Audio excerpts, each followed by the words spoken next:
கோவை மாநகராட்சி வார்டு எண் 19க்குட்பட்ட பகுதி மணியக்காரன் பாளையம்.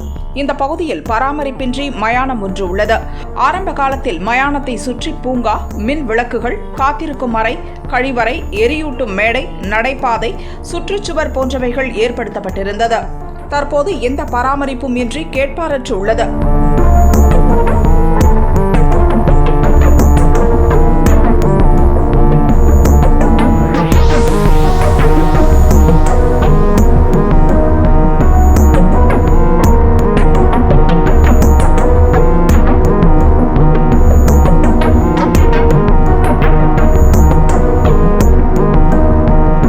இந்த பகுதி புதர்களாலும் கழிவுகளாலும் சூழ்ந்துள்ளது.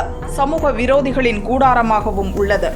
அது மட்டுமில்லாமல் அருகில் உள்ள சிறு குறு தொழில் நிறுவனங்களிலிருந்து வெளியேறும் கழிவுகளை மலை போல் மயானத்திலும் அதனை ஒட்டிய பகுதியிலும் குவித்து வைக்கிறார்கள்.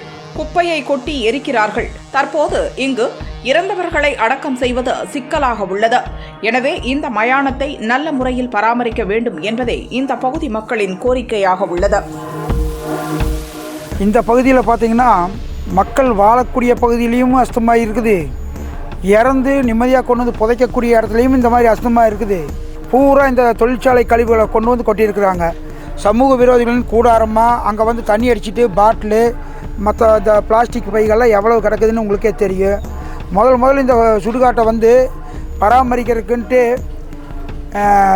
ஸ்ட்ரீட் லைட்டு அங்கேருந்து இது மட்டும் ஒரு 30 ஸ்ட்ரீட் லைட்டு வச்சு போட்டு இது பண்ணியிருந்தாங்க. இப்போ வந்து நம்ம இரவில் இறந்துட்டாங்கன்னா அங்கேருந்து நம்ம இங்கே வர்றதுக்கு இருட்டில் தான் வரணுமே தவிர ஒரு வெளிச்சம் கிடையாது. இறந்தவன் நிம்மதியாக கொண்டு புதைக்கலான்னா அந்த இதுவுமே நம்மளுக்கு கிடையாது. இந்த மயானத்தில் வந்து குடிநீர்லேருந்து எல்லாமே இருந்ததுங்க. பைப்பையும் உடச்சி போட்டாங்க. பல்பு போட்டிங்கன்னா பல்பை வந்து கல் விட்டு எரிஞ்சு அதையும் உடைச்சிடுவாங்க. இங்கே பார்த்தீங்கன்னா இந்த பில்டிங் நல்லா கட்டியிருக்கிறாங்க. அதை வந்து உடைச்சிட்டு அங்கே உள்ளுக்கு வந்து பூராமே வந்து நாஸ்தி பண்ணி வச்சுருக்குறாங்க. எரிமேடை இருந்தது. எரிமேடையும் வந்து மேலே இருக்கிற தகர சீட்டெல்லாம் என்னாச்சுன்னு தெரியல, அதையும் பூரா பிடுங்கிட்டு போயிட்டாங்க. ரோடு வந்து நல்லா இருந்தது. அந்த ரோடும் இப்போ பார்த்திங்கன்னா நம்ம நடந்து வந்தோம்னா தட்டி விட்டு ஒழுகுத்த அந்த அளவுக்கு இருக்குது. அதே மாதிரி 2 பக்கம் மலையாட்ட குன்று மாதிரி வந்து உங்களுக்கு கழிவுகள் இருக்குது. அவங்க வந்து போட்டு எரிச்சு விட்டு போயிடுறாங்க. இந்த மாசுலேயுமே நாங்கள் வந்து இங்கே வந்து அடக்கம் செய்கிறதுக்கு வர்றதுக்கு ரொம்ப இது பார்க்குறாங்க. இப்போ வந்து மின்மையானது கொண்டு போயிடுறாங்க. இப்போ பார்த்திங்கன்னா டவுனுக்குள்ளே புதைக்கிறதுக்கு இடம் இல்லாமல் தான் எலக்ட்ரிக்கல் சுடுகாட்டில் கொண்டு போய் தகனம் பண்ணுறாங்க.